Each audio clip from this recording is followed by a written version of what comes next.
नमस्कार। आज हम एक बहुत ही दिलचस्प कहानी पर बात करने वाले हैं। हमें एक ऑडियो स्रोत मिला है जिसमें ये बताया गया है कि भगवान विष्णु को उनका वो प्रसिद्ध सुदर्शन चक्र आखिर मिला कैसे। देखिए, कहानी शुरू होती है जब दैत्य मतलब असुर बहुत ज्यादा ताकतवर हो गए थे और वो स्वर्ग से लेकर पृथ्वी तक सबको परेशान कर रहे थे।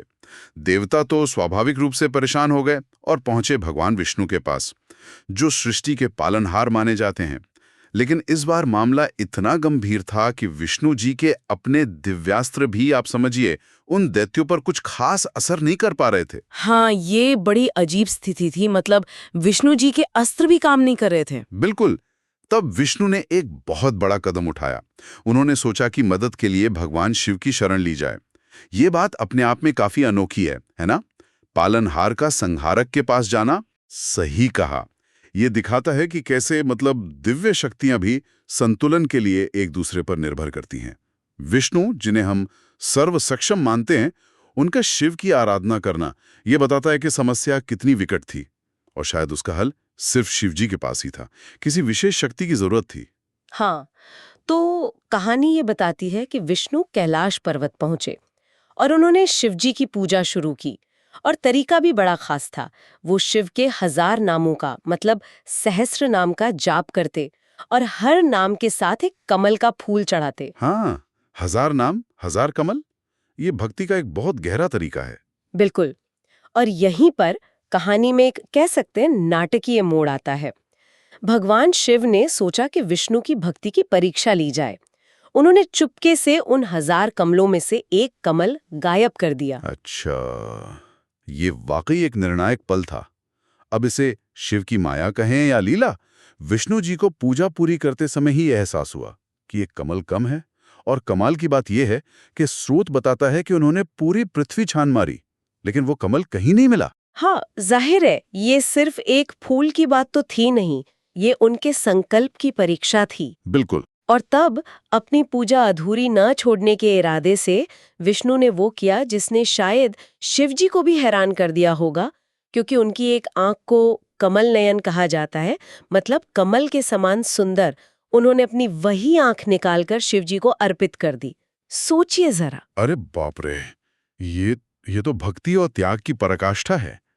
विष्णु का ये समर्पण देखकर भगवान शिव बेहद प्रसन्न हुए, बहुत ज्यादा। वे तुरंत वहां प्रकट हुए और विष्णु से कहा, वरदान मांगो। हाँ, और यहाँ एक और बात मुझे बहुत दिलचस्प लगी।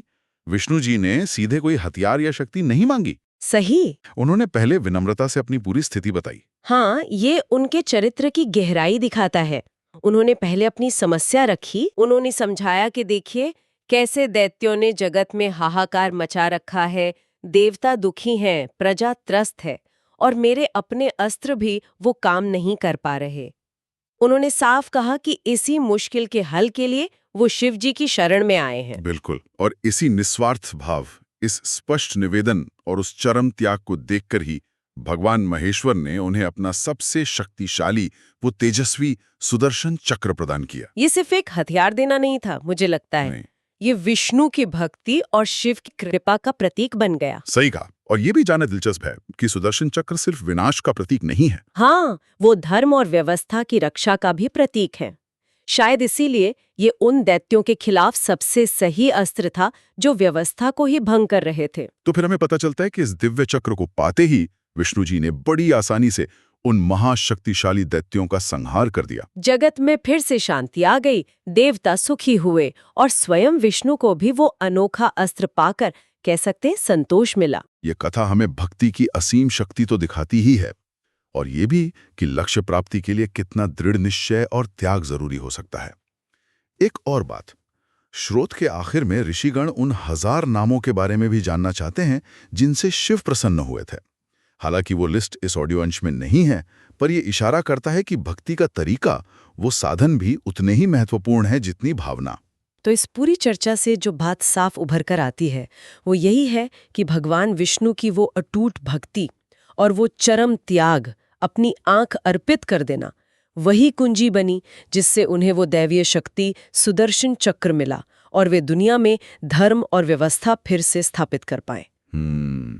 और यह हमें सोचने पर मजबूर करता है ना, कि क्या जीवन की वाकई जो बड़ी चुनौतियां होती हैं या जो असाधारण लक्ष्य होते हैं, क्या उन्हें पाने के लिए हमेशा इसी स्तर के गहरे समर्पण और किसी न किसी रूप में त्याग की जरूरत पड़ती है? ये सवाल विचार करने लायक है।